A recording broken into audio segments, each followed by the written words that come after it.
Hey everyone, my name's Diana, and I wanted to start off my first video on YouTube with a book review. And so I wanted to review a book that I'd really enjoyed for the past week or so, and it really goes to show that you shouldn't ever judge a book by its cover or its author, because I totally did, and if I hadn't picked it up, I maybe would be a different person than I am today. The book is called The Slight Edge, and it's by Jeff Olson. And Jeff Olson is the CEO of a company called Nerium. My mom works for Nerium and had been pushing me to do it for a long time. And I just never really got into direct marketing just because I feel like there's a really big stigma against it. And so I didn't do it, but I was in her office one day and I saw like basically free copies of this book. And so I picked it up and I was like, well, it says US Today bestseller, so it's got to be good, kind of. You don't just make it to the bestseller list off a whim, So I picked it up, and I'm really, really glad I did. I'll go over a few key points, but I don't want to spoil the book for you. There's a lot of really, really good advice in here, and so I highly recommend, if you can pick it up, to pick it up or read it on Audible or wherever you can. So the first point that I really, really enjoyed, and it has this little graphic in here. It's kind of like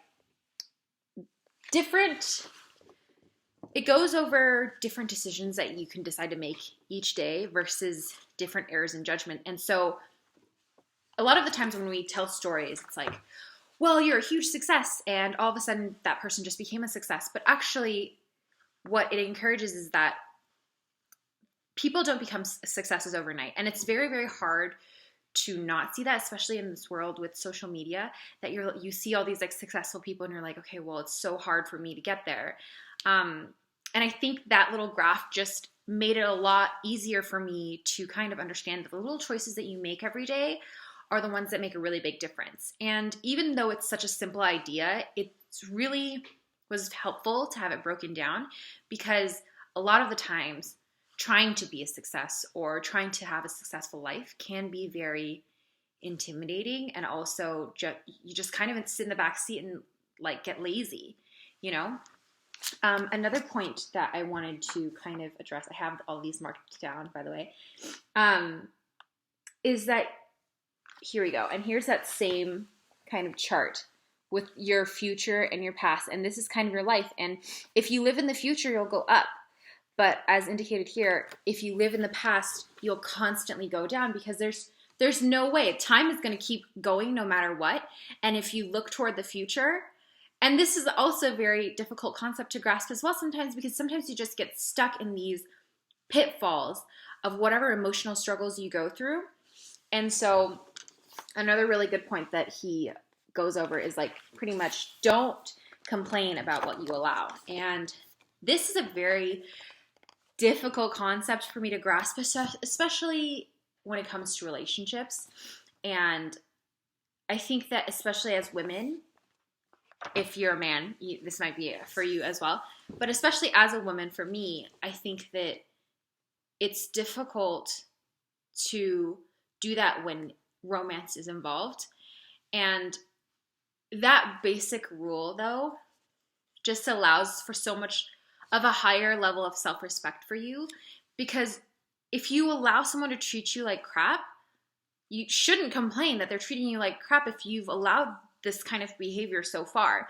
And even though this is more of like a financial success type of book, I think that actually translates very well into like relationships too. So let's go over another point that I really enjoyed here.